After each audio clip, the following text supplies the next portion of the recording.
Hello everyone, and this is my review for Monday Night Raw on November 3rd, 2014, and, pretty much the this entire episode of Raw was, of course, focused in on building everything into the Survivor Series, pay-per-view, especially around the authority angles and everything in that sense, and dissension in there. I'll talk about that in a few moments. You also had a different type of storyline they're going with, at least, maybe not necessarily storyline, but kind of a setup for a match. Different type of match with the tag team division with Star and Goldust. It seems like they're going to add Damien Sandow and Damien Mizdow, or, wow, just the Miz and Damien, the Damien Mizdow character, sorry I messed that one up there, the Los Matadores characters, and more than likely they'll put the Usos in there because they are one of the more popular tag teams. It seems as if they're going towards a multi-team tag team title match at the pay-per-view, and you just get that feeling because you have Miz and Damien Mizdow, Sandow down at the commentators booth with the Los Matadores also getting wins over Star and Goldust over the last couple shows. And like I said before, the Usos are one of the more popular tag teams, so you need to probably get them in there in some way. They're also putting them in having a cage match, tag team title cage match on SmackDown, so that probably factors them into that equation as well. That should be an interesting type of match. I've always liked the Fatal 4-Way tag team matches, and hopefully they can pull off something good here. Maybe actually get a decent storyline out of it. So we'll see where they go with that. Of course, they also continued on with the Nikki and Brie Bella storyline, which, honestly, I actually like the direction they're going with this a little bit more than what they typically do with those personal assistant type characters. Usually, whenever someone loses and becomes someone else's personal assistant, they're just thrown into embarrassing situation after embarrassing situation until they reach some kind of breaking point. For the most part, what they've been doing here is a little bit different. They kind of just having Nikki force Brie to do things that wouldn't be in her normal character, like slapping AJ at the end of the match. So I actually like that little bit of a turn. It's a little bit more subtle. Maybe it leads into Brie fully turning heel and going back with her sister, or something vice versa in that sense. It's at least something more interesting. Don't really care about the storyline between them that much still, but at least they're trying to pull something interesting out of this, at least in my own personal perspective. Of course, they also had some build-up between the Sheamus and Rusev match, which they decided to do on WWE Network after Raw. For some odd reason, I guess they were trying to do it for purposes of trying to get people to subscribe to the network a little bit more. Instead of saving this for the pay-per-view, they do it tonight after Raw goes off the air.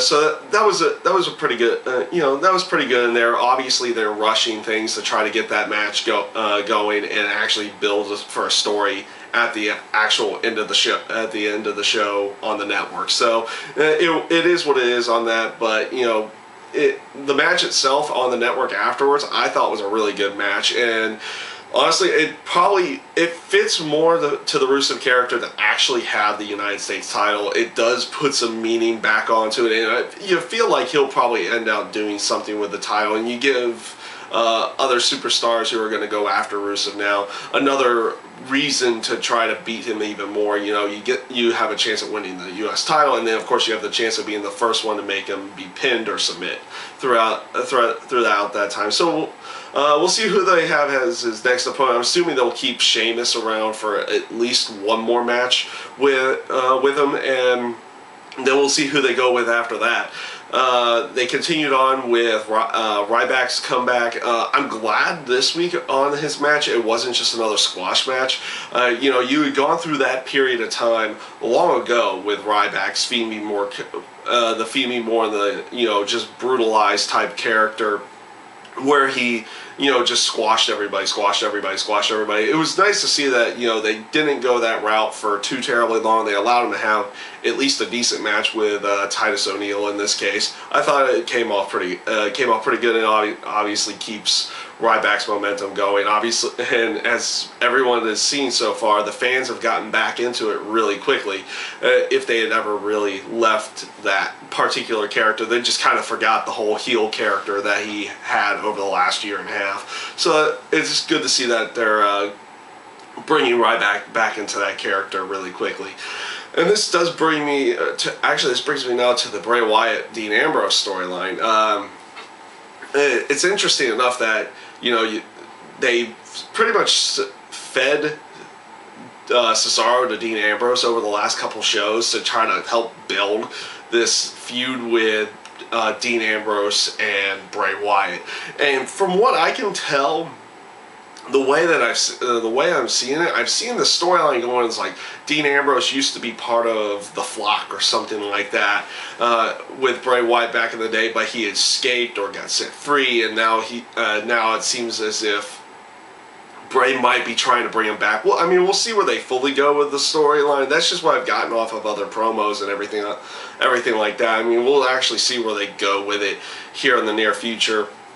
And it seems to be a pretty interesting one, at least for the time being. I've always liked the Bray Wyatt character, and he does add that little creepy factor to everything he does. So it does. They're doing at least a decent job in this case right now. And this does bring me to the actual Authority storyline throughout the entire show. At the beginning of the show, you had Vince McMahon come back out, almost to pretty much a complete surprise to everybody. No one expected Vince to actually come out there. And then obviously does a network plug, and then announce that if the Authority's team loses at Survivor Series, they'll no longer be the Authority. This almost tells me that the Authority will be winning that team match, because just in the sense, I mean, it gives the match a little bit more meaning now, but it almost feels like it's tailor-made for the Authority to actually win this match, just because on that aspect, having them in power, it's not the right time to get rid of them at this point. Even if they get rid of them for a short period of time, they'll find their way back in really quickly. So it would almost make more sense that they would have the Authority actually win the Survivor Series match. That's just my own opinion of how the storyline might go. We'll see where they actually go with it. What I liked throughout the show was the dissension between Randy Orton and Seth Rollins, and some dissension between the Authority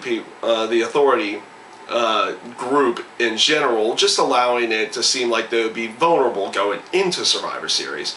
Obviously, Randy Orton costing him the match with Dolph Ziggler for the Intercontinental, costing Seth Rollins the match with for the Intercontinental title with Dolph Ziggler. The ending of the show as well with. They had all the promos leading up to the main event match with Seth Rollins and Randy Orton, obviously showing dissension between the ranks throughout the entire time. And when it seemed like he was going to just completely join him after the match, which, again, the match with Seth Rollins and Randy Orton I thought was a pretty good one. I liked the almost surprise backslide finish. It made it seem to where they can, instead of having him win with a curb stomp, it made it feel like they could go with this storyline where it looks like they're gonna make up and everything like that, and they're gonna be one big happy team and everything, and then Randy Orton RKO's them, and this basically started everything going down for Randy Orton. They're playing the injury angle so he can go off and do his movie, and I like this injury angle because even if he doesn't come back at Survivor Series, it leaves it open to where he can come back at Survivor Series. It's not like they're trying to pull some crazy severe injury where, he got his knee busted up and he had to have surgery or something like that. No, they're playing off of a concussion angle, and like I said, it leaves it open. If they want to, they can bring him in for Survivor Series in some way, whether he's still a surprise member of Team Authority, or he's a member of Team Cena, or if he just comes out in general in some way, shape, or form. And Overall, this week's Raw I felt was actually a fairly good one. It came off really good. It did, the storylines came off really well, especially with the Authority looking like they have some vulnerabilities in them with the dissension with Seth Rollins and Randy Orton. Obviously, them getting rid of Randy Orton and everything in that sense. So overall, I felt this week's show actually came off really good. It just everything seemed to flow together, and it'll be interesting where they continue on going with the Survivor Series build up here with the next couple of Raws, and we'll see where they go with it. And that's my review this week for Monday Night Raw, and I thank you guys for watching.